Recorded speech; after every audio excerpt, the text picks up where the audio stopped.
안녕하세요. BTX입니다. 오늘은 이사야 24장을 살펴보겠습니다. 이사야 1장부터 12장에서 하나님의 백성 이스라엘을 향한 심판과 회복의 예언이 선포되었고 13장부터 23장에서 열방에 대한 하나님의 심판과 축복이 예언되었습니다.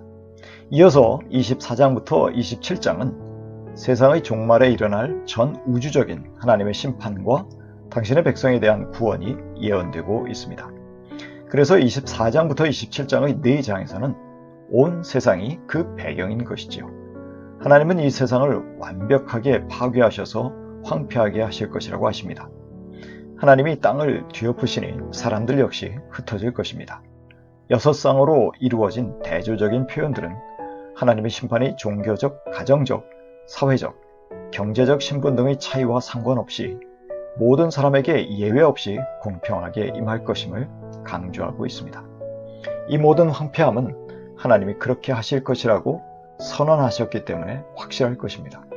그러면 왜 세상이 이토록 시들고 메마르고 생기가 없고 극심한 가뭄을 겪는 것처럼 황폐해지는 것일까요? 그것은 사람들의 죄 때문입니다. 사람들이 하나님의 법을 어기고 하나님과의 영원한 언약을 깨버렸기 때문입니다. 여기 하나님의 법은 창조 때에 주신 창조의 원리를 뜻하는데 사람들은 노아의 홍수 때처럼 도덕적 윤리적으로 타락하여 하나님의 법을 어기고 죄를 지었다는 것이죠. 스스로 하나님이 주신 영원 불변의 언약적인 삶을 파괴하였습니다. 결국 하나님의 법령들을 거슬러서 스스로 법을 만들고 집행자가 되었습니다. 그리하여 하나님의 창조 세계를 고통과 파멸로 몰고 갈 것입니다. 이렇게 하나님께 죄를 지은 사람 때문에 땅으로 대표되는 피조 세계가 저주를 받고 거기에 사는 사람이 형벌을 받게 되었습니다. 그 결과로 생존자가 얼마 되지 않을 것이고 남은 사람들마저 새 포도주로 상징되는 인생의 기쁨을 잃고 탄식하게 될 것이었습니다. 혹독한 가뭄에 포도나무가 말라버려 포도즙을 짤 열매도 없고 다음 수확도 기약할 수 없기 때문입니다. 풍성한 수확이 없으니 모든 축제와 즐거움도 멈추게 될 것입니다. 포도주를 마신다 해도 흥겹게 부르던 노래는 사라질 것입니다. 황폐하여 거주자가 없는 빈집들이 무너진 도시들에 질비할 것이고 거리는 인적이 드물어 적막하고 을씨년스럽게 변할 것입니다. 그나마 살아서 포도주를 찾아 아우성치는 사람들에게 더 이상 마실 술이 없을 것입니다. 그러나 이러한 하나님의 무서운 심판 속에서도 추수 후에 남은 열매처럼 소수의 살아남은 자들이 있을 것입니다. 이들은 기뻐 즐거워하며 외칠 것입니다. 비록 세상은 심판으로 즐거움의 노래가 사라졌지만 사방에 남은 사람들은 하나님의 이름과 그 크신 위엄을 찬양하며 하나님께 영광을 돌릴 것입니다. 수확의 기쁨에 겨워 부르는 노래가 아니라 하나님을 찬양하는 노래가 곳곳에서 울려 퍼질 것입니다. 이들은 하나님을 의로우신 분으로 선포하며 하나님께 영광을 돌릴 것입니다. 이때 이사야는 갑자기 절망에 사로잡혀서 탄식하며 자신에게 재앙이 닥쳤다고 외치고 있습니다. 약탈자들이 약탈한다, 약탈자들이 마구 약탈한다는 말은 배신자들은 배신하고 배신자들이 크게 배신하는 상황이라는 말입니다.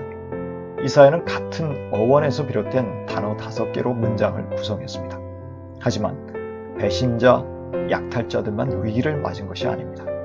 세상 사람들 모두 함정과 올무에 빠질 것이라는 말입니다.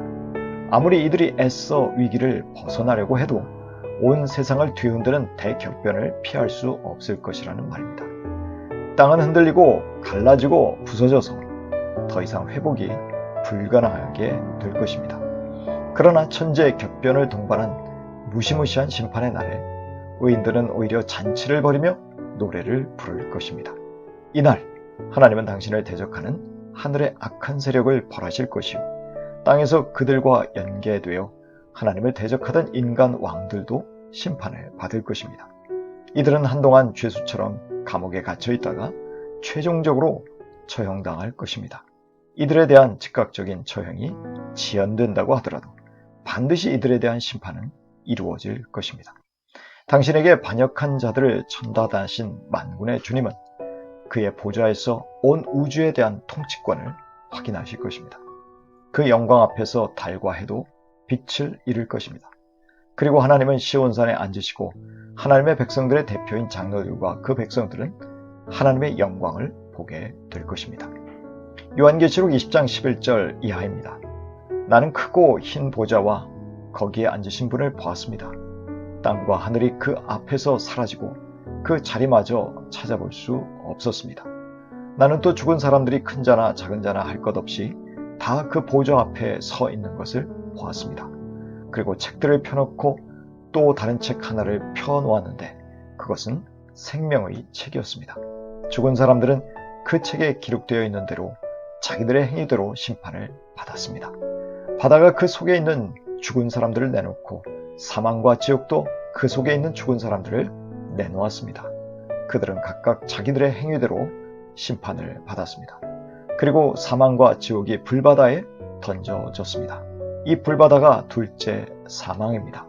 이 생명책에 기록되어 있지 않은 사람은 누구나 다 이 불바다에 던져졌습니다. 이사야처럼 사도 요한도 세상의 마지막 날에 이루어질 일을 전해 듣고 상세하게 우리에게 전해주고 있습니다.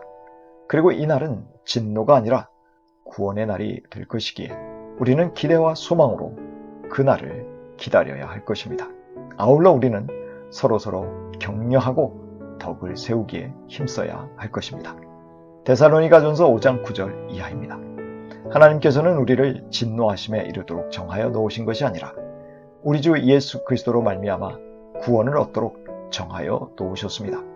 그리스도께서 우리를 위하여 죽으신 것은 우리가 깨어있든지 자고 있든지 그리스도와 함께 살게 하시려는 것입니다. 그러므로 여러분은 지금도 그렇게 하는 것과 같이 서로 격려하고 서로 덕을 세우십시오.